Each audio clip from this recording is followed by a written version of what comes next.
And I've been praying and praying for years, literally. But recently,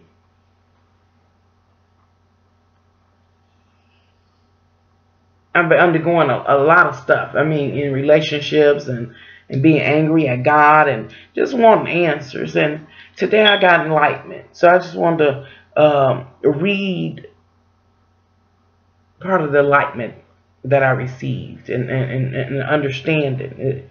I mean, things that we know, but it's not till enlightenment occurs that you realize that you really didn't know, or you didn't take it to heart. And so I'm going to read this here. Love is highly misunderstood. Therefore, the term is loosely used, and the intention is most likely very shallow. Many use the term love as a manipulative device. An example of this behavior is when one person in a relationship uses this word to disarm or soften their partner's emotional state in order to gain control, favor, passion, or any other desired outcome.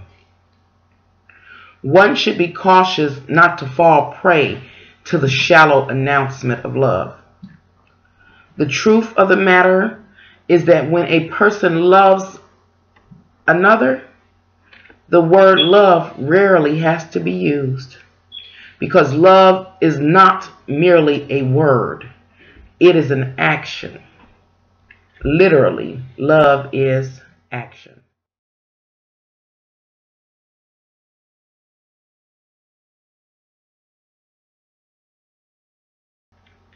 Love is the overwhelming desire of a person to assist the object of their desire, passion, or love in sustaining their life.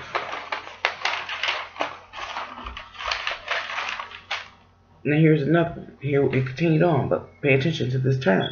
The lover.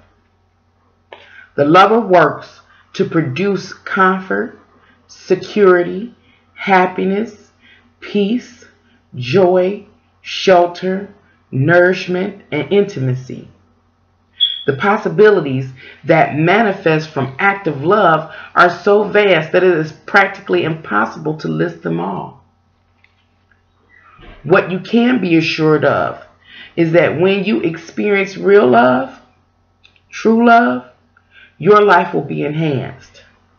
For the actions of your lover are always geared towards being productive and positive. They would never behave in a manner that depletes your energy, nor threatens your life in any way, nor gives you cause to doubt the balance and beauty created in partnership.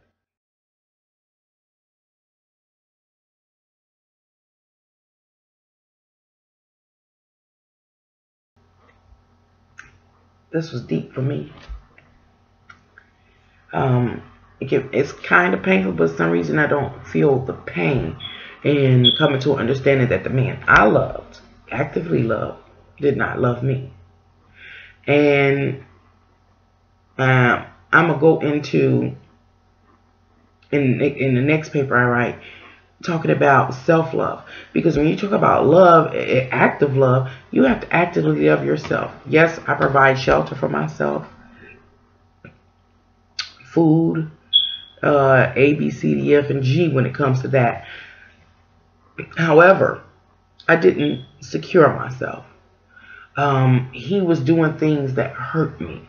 When he would leave, it would hurt me, bring me to tears, want to commit suicide. I was devastated. And so I understand that I had to overrule my heart somehow. How? Now that's how I have to learn. That's what I got to work on. How do you get control of your heart when you care about somebody? Because you can't make them care about you. You can't bring them enlightenment. And even if they get enlightenment, it still doesn't mean it's for you, you know. So, and then the word I wanted to point out when I was talking about, pay attention to this word, the lover. Just like in the paper, it said that love is not merely a word, is an action, is doing, is moving. And the lover You know, they say we got a lover, and this person's my lover, and we do this and that. But a lover is the person that takes the initiative. They are active. E-R. They're active. Lover. They are loving. They're actually doing something.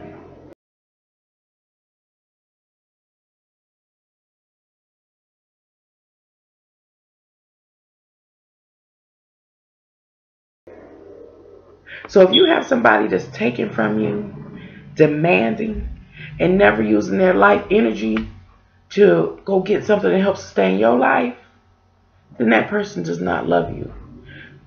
You know how you hear them say, people say, how can they love you? They don't love themselves, or they don't even understand the meaning of love.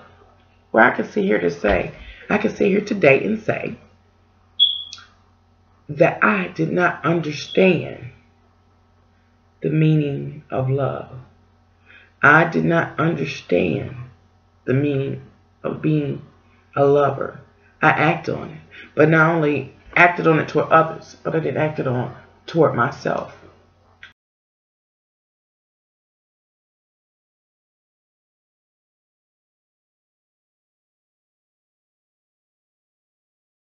I have to be a lover of myself. I have to be loving myself. And I'm hoping that that's where I will find the freedom for my heart and my emotions that I have to get control over. But just be very careful about using the word love. Be very careful when somebody says the word love to you.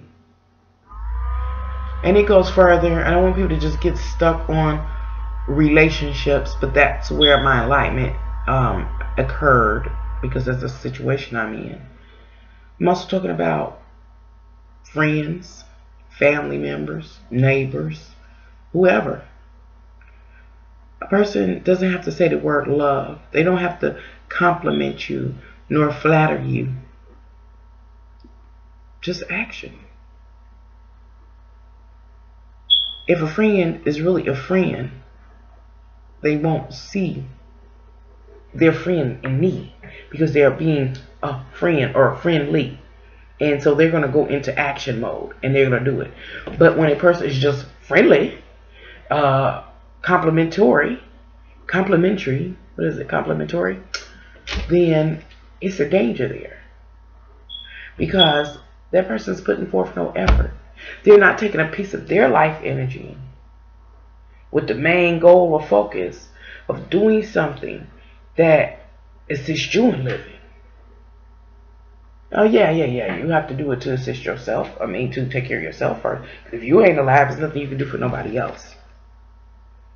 But when you take a bit of yourself and you go out into this world to get something, or to make something happen, to make something materialize that you can use to sustain your life,